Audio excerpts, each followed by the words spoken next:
करजगी येथे एका 4 वर्षीय मुलीवर बलात्कार करून चिमुरडीचा खून, नराधमाने मृतदेह पोत्यामध्ये घालून पेटीमध्ये लपवला. घटनास्थळाची पोलीस अधीक्षक संदीप घुगे यांनी केली पाहणी. नराधमास पोलिसांनी घेतले ताब्यात. जत तालुका पुन्हा एकदा हादरला.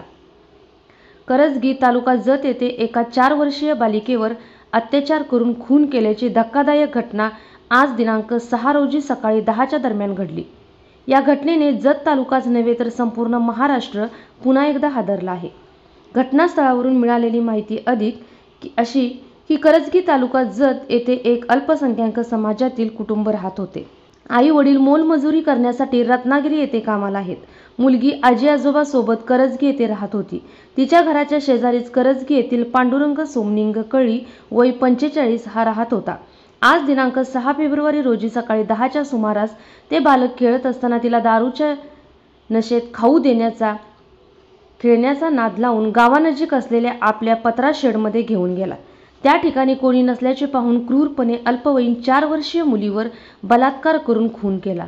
आपली नात बराच वेळ कुठं दिसत नाही म्हणून आजीने विचारपूस करत असताना आपल्या नातीला शेजारच्याच पांडुरंग कळी हा घेऊन गेला असल्याचे गावातील व शेजारच्या लोकांनी सांगितले. मात्र तो नशेमध्ये पत्रा शेडसमोर झोपल्याचे निदर्शनास आले. तर काही लोकांनी उमदी पोलीस ठाण्यात 4 वर्षीय बालिका बेपत्ता असल्याचे फोन करून सांगितले. त्यावेळी उमदी पोलीस ठाण्याची टीम घटनास्थळी पोहोचून मुलीचा शोध घेत असताना आरोपी पांडुरंग कळी यांनी मुलीवर बलात्कार करून खून करून एका पोत्यात घालून लोखंडी पेटीमध्ये झाकल्याचे निदर्शनास आले. तात्काळ आरोपीला ताब्यात घेऊन उमदी पोलीस ठाण्यात आणले. घटनेची माहिती मिळताच बघ्यांची गर्दी जमली. घटनास्थळाचा पंचनामा करून मृतदेह शवविच्छेदनासाठी पाठवण्यात आला. अधिक तपास उमदी पोलीस करत आहेत. प्रतिनिधी मलकारी वायचळ, MJTV न्यूज, उमदी.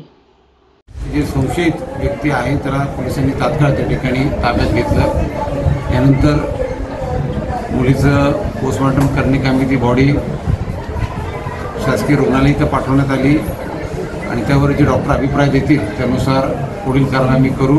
या ठिकाणी या गंभीर गुन्ह्याची घटना जी घडली त्यानुसार खून झाल्याचं जर दिसून येते त्यानुसार आम्ही घरच्यांची तक्रार घेऊन गुन्हे दाखल करत आहोत आणि यामध्ये आणखीन काही गोष्टी समोर येतील त्यानुसार आम्ही तपास करू.